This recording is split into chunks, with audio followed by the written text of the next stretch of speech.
추수감사주일은 원래는 직접적으로는 미국의 청교도들로부터 시작됐습니다. 온갖 고생 끝에 수확을 주신 하나님께 감사하는 것이 추수감사절의 시작이 되었지만 그 청교도들도 감사절의 원래 근원은 성경에 그 뿌리를 두고 있습니다. 이스라엘 백성들은 1년에 2번 감사절을 지켰습니다. 첫 열매를 딸 때, 그때가 이제 보리 수확기쯤 됩니다. 그래서 그때 맥추 감사절로 지냈고 맥추절을 지키라. 그리고 마지막 열매를 딸 때 수확해서 창고에 저장한다라는 의미로 수장절을 지냈습니다. 한 해의 결실을 감사하는 추수감사절의 의미입니다. 오늘날 우리는 도시에 사는 분들은 사실 추수감사절의 그 의미는 머리로 이해하지만 그것이 절실하게 딱 다가오도록 느끼기는 좀 어렵습니다. 그래서 맥추감사주일은 6개월을 지난 후에 반년을 지내고 지난 날을 돌아보면서 인도해 주신 하나님께 감사하며 맥추절을 지내고 또 1년을 마무리하면서 이 한 해를 지켜주신 하나님의 은혜를 감사하며 추수감사주일을 지내는 겁니다. 그러면 한 해 마지막에 하지 않고 왜 11월 초에 하느냐 하면 교회력은 1월 1일부터 시작하는 게 아니고 대림절 첫 주일부터 교회력이 시작입니다. 진짜 한 해를 시작하는 것은 성탄으로 오실 예수님을 기다리면서 한 해를 시작하는 겁니다.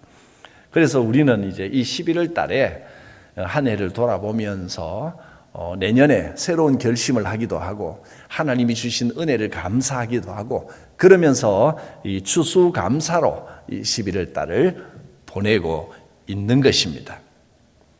오늘 본문에 나오는 이 시편 107편 말씀은 오늘 예배를 시작하면서 사죄 선언에도 시편 107편을 낭독했고 감사절 교동문에도 시편 107편의 내용이 나왔습니다. 여호와께 감사하라. 그는 선하시며 그 인자하심이 영원함이로다. 여호와의 인자하심이 우리를 돌보십니다. 여호와의 속량을 받은 자들은 이같이 말할지어다. 주님의 죄사함, 속량함을 받으신 여러분 이같이 고백해야 합니다. 여호와께 감사하라. 그는 선하시며 그 인자하심이 영원함이로다. 그러면서 우리가 시편 107편을 9절까지만 읽었는데 4절부터 끝까지에 어떤 내용이 나오냐 하면 네 종류의 사람들이 나옵니다. 첫 번째 종류의 사람들은 어떤 사람들이냐면 이 사람들은 광야 사막길에 놓여 있습니다. 어디로 가야 할지 갈 길을 알지 못합니다. 막막합니다. 목은 타고 태양빛은 내리쬐고 어디로 가야 할지 모릅니다. 거주할 성읍을 찾지 못합니다. 방향을 잃어버렸습니다. 인생길에 목이 타고 메마른 그 인생길에 어디로 가야 할지 길을 잃어버린 사람들입니다. 4절 5절 말씀에 이렇게 말씀했습니다. 그들이 광야 사막길에서 방황하며 거주할 성읍을 찾지 못하고 줄이고 목이 말라 그들의 영혼이 그들 안에서 피곤하였도다. 그 광야길, 사막길에서 길을 잃고 헤매다가 목이 타들어갑니다. 기력이 다했습니다. 영혼까지 피곤해졌습니다. 이런 상황 속에 있는 분이 없습니까? 인생길이 사막처럼 느껴집니다. 그때 어떻게 해야 되겠습니까? 이 사람들은 근심 중에 있었지만 여호와께 부르짖습니다. 주여 나를 도와주시옵소서. 이에 그들이 근심 중에 여호와께 부르짖음에 그러자 인자하신 여호와께서 그 사람들을 죽음의 지경에서 건져 주십니다. 갈 길을 알려주시고 올바른 길로 들어서게 하시고 사람들이 거주하는 성읍에 인도해 주십니다. 이것이 첫 번째 이야기입니다. 두 번째 이야기는 사람들이 그 발목에 쇠사슬이 묶여 있습니다. 쇠사슬이 조여오고 아픈데 그 아픔을 꾹 참고 어두컴컴한 곳에 갇혀 있습니다. 아무도 없습니다. 주변에 아무도 없고 홀로 캄캄한 방에 갇혀서 쇠사슬에 묶여 있습니다. 일으켜줄 사람도 없습니다. 인생의 비참한 감옥 속에 갇혀 있는 것처럼 죄악 가운데 홀로 갇혀서 죄에 묶여 있는 사람입니다. 여러분 가운데는 이런 상황에 처하신 분이 없습니까? 10절부터 11절에 이렇게 표현했습니다. 사람이 흑암과 사망의 그늘에 앉으며 공고와 쇠사슬의 매임은 하나님의 말씀을 거역하며 하나님의 말씀을 거역하며 지존자의 뜻을 멸시함이라. 하나님의 말씀을 거역하고 지존하신 여호와를 멸시하니까 죄악의 사슬에서 벗어나질 못하고 캄캄한 상황에 홀로 외로이 갇히게 되었습니다. 죄악의 감옥입니다. 어떻게 해야 되겠습니까? 이 사람 역시 근심 중에 여호와께 부르짖습니다. 주여 나를 도와주시옵소서. 그러자 인자하신 하나님께서 그 묶여있던 쇠사슬을 끊어주시고 어둡고 캄캄한 곳에 시커먼 논문으로 가둬놓고 빗장을 걸어놓았던 것을 부수고 깨버리십니다.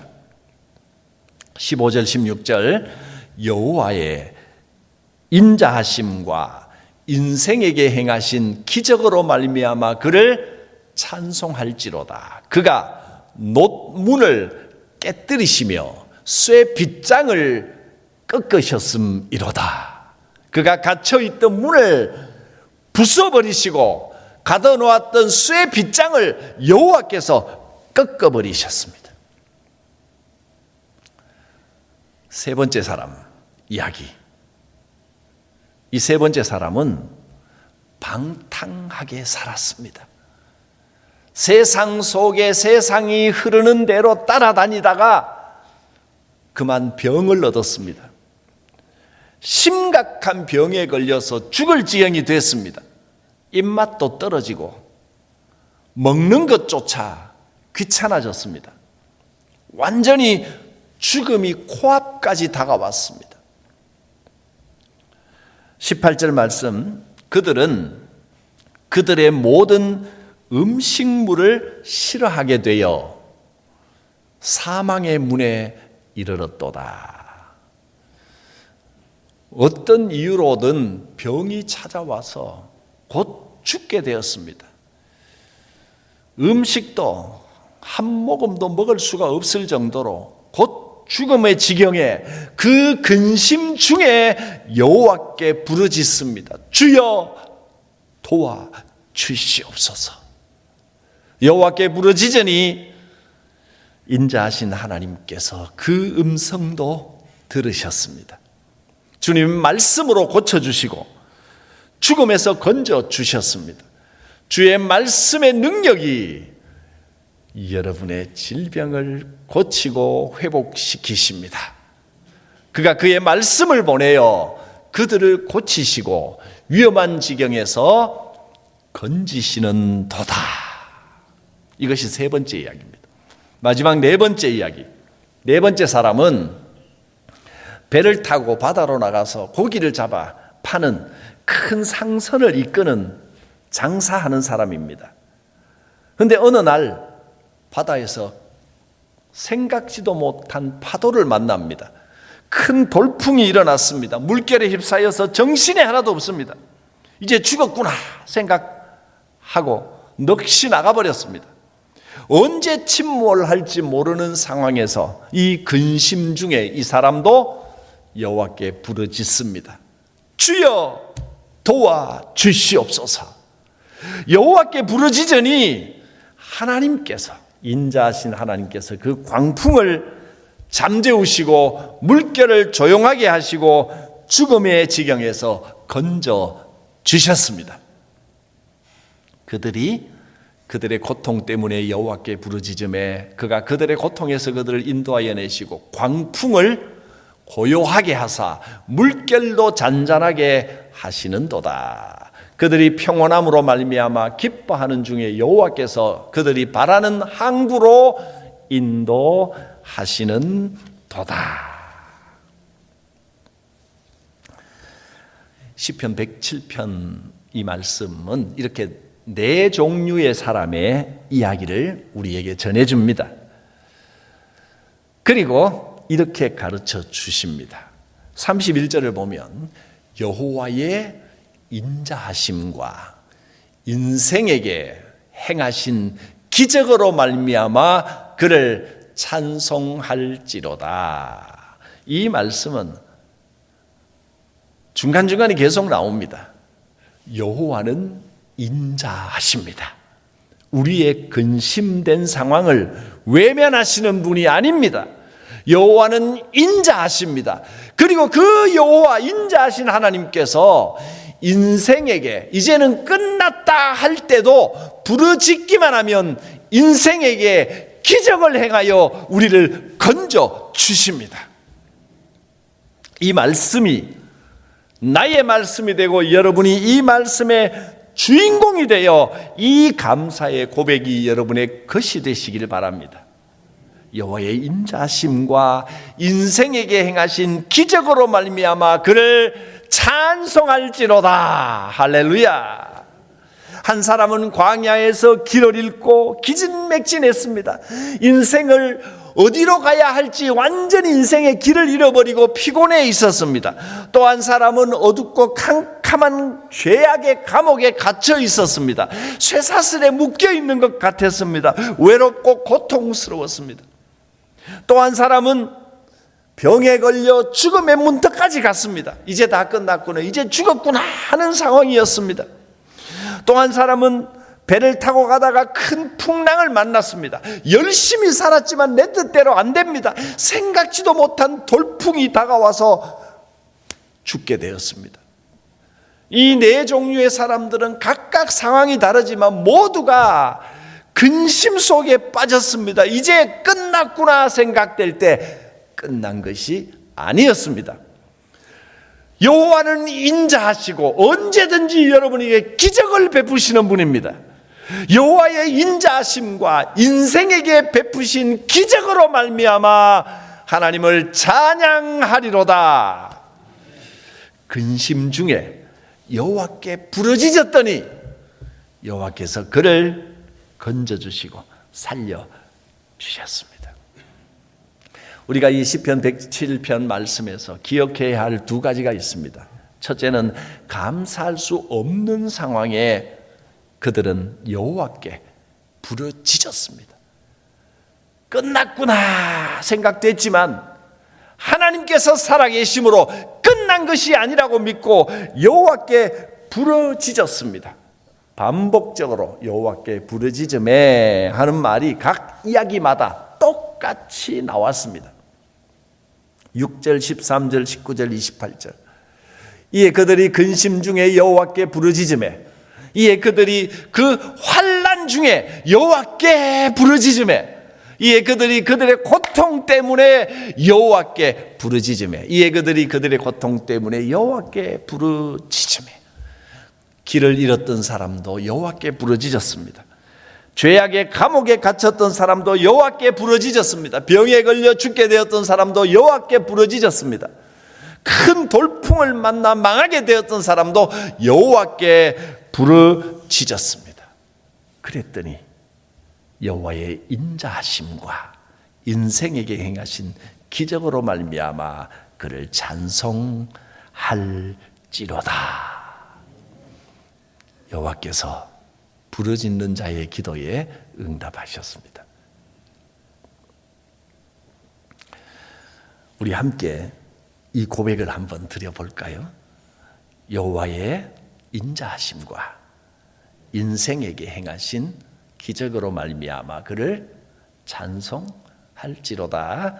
자, 자막을 한번 그 앞에 걸 한번 띄워주시면 우리가 읽으면서, 외우기는 아직 좀 어렵고, 여호와의, 시작, 여호와의 인자하심과 인생에게 행하신 기적으로 말미암아 그를 찬송할지로다. 할렐루야. 근심 중에 있다 할지라도 여호와께 부르짖으면 기적을 베푸시는 하나님이십니다. 부르짖는 자의 기도에 반드시 응답하시는 하나님이십니다. 시편 107편은 이스라엘 백성들이 바벨론 포로 생활에서 해방되었을 때 그 해방됨을 보면서 그동안 우리가 이렇게 근심 중에 있었는데 이제 여호와께서 기적적으로 응답하셨습니다 하고 찬양하는 노래입니다. 바벨론으로 잡혀갔던 사람들은 포로 생활 중에도 끊임없이 하나님께 기도했습니다. 하나님 구해 주시옵소서. 이 포로 생활에서 건져 주시옵소서. 그런데 아무리 기도하며 기다려도 무려 70년을 기도했는데 상황이 달라지지가 않았습니다. 아무리 기다려도 응답되지 않는 것처럼 보였습니다. 무려 70년입니다. 그 기나긴 포로 생활, 마치 인생의 길을 잃어버린 것 같은 시절이었습니다. 마치 쇠사슬에 묶여있는 것 같은 캄캄한 감옥에 갇혀있는 것 같은 나날들이었습니다. 병에 걸려 곧 죽게 된 것 같았습니다. 큰 파도 앞에서 꼼짝도 못하는 상황 같았습니다. 아무리 기도해도 눈앞에 응답이 보이지 않았습니다. 너무나 답답했습니다. 그런데 놀랍게도 하나님의 때는 따로 있었습니다. 끊임없이 기도했을 때 때가 되매 하나님께서 기적적으로 응답해 주시는 것을 보았습니다. 우리나라의 이 대한민국의 독립도 마찬가지지만 이스라엘 백성의 포로 생활에서의 이 해방도 정말 놀랍습니다. 70년 만에 혹은 36년 만에 해방되고 독립이 되려면 뭔가 좀 돼가는 기미가 보여야 되는데 근심 중에 아무리 부르짖고 기도해도 될 것 같지가 않아 보였습니다. 그런데 하나님의 때가 딱 되니까 70년이 되니까 생각지도 못했던 방법으로 갑자기 해방을 주시는 겁니다. 선물처럼 주시는 주의 기적의 은혜였습니다. 우리나라의 독립도 마찬가지였습니다. 3.1 운동을 하고 일제에 저항하고 그토록 독립운동을 해도 길이 보이지 않고 막막했던 것 같지만 우리가 그 생각을 잊어버리지 않고 그 독립을 향한 우리의 꿈을 놓치지 않았을 때 때가 되매 여호와께서 기적처럼 그 날을 선물로 주신 것을 체험했습니다. 하나님은 우리에게 약속을 주신 하나님이십니다. 하나님의 계획대로 우리의 삶을 이끌어가고 계시는 하나님이십니다. 이스라엘 백성들도요, 포로 생활 중에 간절히 기도할 때 그때는 몰랐습니다. 하나님께서 무엇을 어떻게 예비하고 계신지 알지 못했습니다. 정말 막막하고 길이 보이지 않았습니다. 이러다가 우리 완전히 망하는 거 아닌가? 여기서 포로로 영원히 살아야 되는 거 아닌가? 그렇게 보였습니다. 그러나 시간이 흐른 후에 그들은 하나님의 계획을 그 눈으로 보았습니다. 이것이 하나님의 약속이요, 하나님의 약속의 성취요, 하나님의 계획이었구나. 하나님께 감사를 드렸습니다. 주께서 인생에게 행하시는 그 기적을 보고 나니까 길을 잃어 헤맸던 그 시간도 감사가 되고, 감옥에 갇혀 쇠사슬에 묶여 있을 그때도 지나고 나서 주의 은혜를 체험하고 나니까 그때도 감사의 시간이 되고, 병에 걸려 죽을 뻔했던 그때도 하나님께 감사를 돌리는 근거가 되고, 돌풍을 만나 파도를 만났을 그때도 하나님께 감사 돌리는 조건이 되었습니다. 시간이 흐른 후에야 하나님의 뜻을 깨달을 수 있게 되었습니다. 하나님의 약속을 신뢰하는 자, 근심 중에도 주님을 의지하고 신뢰하며 감사합니다. 하나님의 계획을 믿고 하나님의 약속을 의지하고 기다리는 사람, 그는 감사할 수 있습니다. 하나님께서는 때가 되면 반드시 응답하십니다. 근심 중에 여호와께 부르짖음에 인자하신 여호와께서 인생에게 기적을 베풀며 응답하셨습니다. 약속을 이루어 주실 하나님께 감사와 찬양을 올려드립니다. 기도합니다. 우리가 부르짖을 때 응답하시는 하나님, 여호와의 인자하심과 인생에게 행하신 기적으로 말미암아 주님을 찬송합니다. 우리의 근심 중에 건져주셨던 하나님께서 앞으로의 모든 삶 가운데서도 부르짖는 이에게 응답하시고 역사하여 주실 줄 믿습니다.